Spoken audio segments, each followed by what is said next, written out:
narrator describe the next pilgrim, that is Friars. Her name is Madam Eglantine and जो वो है, she is not the part of the royal court, वह royal court का हिस्सा नहीं है, लेकिन फिर भी वो क्या करती है, जो शाही अंदाज है उनका नकल करने की कोशिश करती है और बहुत सावधानी से वो भोजन करती है और बहुत ही नाजुक ढंग से वो जो खाने की मेज़ है वहाँ तक पहुँचती है और वो कप से पीने से पहले अपने होठों से चिकनाई को साफ़ करती है।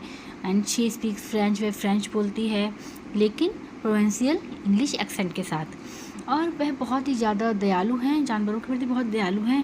वह अपने डॉग्स को रोस्टेड मीट एंड मिल्क खिलाती है और वह बहुत सुंदर है और उसके आर्म पर एक मोतियों का सेट है जिसमें एक सोने का ब्रोच लटका हुआ है जिस पर लैटिन में लिखा है लव कॉन्कर्स ऑल, और उसके साथ एक और नन और 3 प्रीस्ट उसके साथ में हैं।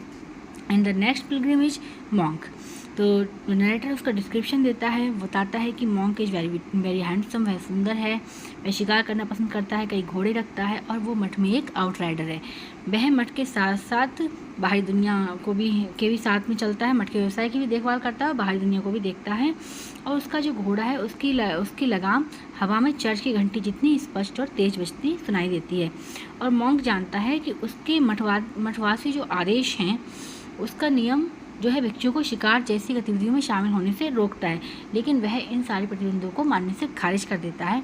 और जो नरेटर है वो भी मॉन्क से सहमत है कि मॉन्क को पढ़ाई या शारीरिक श्रम से खुद को पागल क्यों करना चाहिए।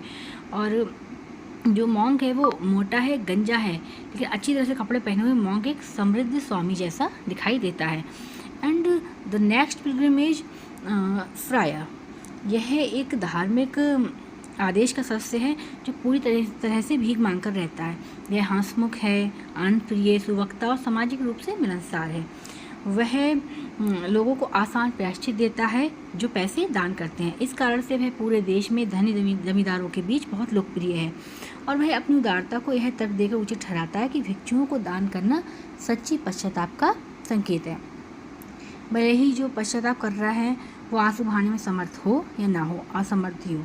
वह सराय के मालिकों और जो बारमेड होती है उनके बीच बहुत लोकप्रिय है कि वो लोग उसे भोजन दे सकते हैं, वो लोग उसे पेय दे सकते हैं। और वह बैगर्स पे और कुष्ठ रोगियों पर कोई ध्यान नहीं देता है क्योंकि वह और लोगों की तरह, जो धनी लोग हैं उनकी तरह उसके लिए पैसे दान नहीं कर सकते। और अपनी गरीबी के बावजूद जो उसने प्रतिज्ञा ले रखी कि वो गरीब रहेगा, भीख मांग के गुजारा करेगा, फिर भी उसे जो दान मिलता है उससे वह महंगे कपड़े पहनता है और बहुत खुशी से, बहुत समृद्ध तरीके से वो रहता है।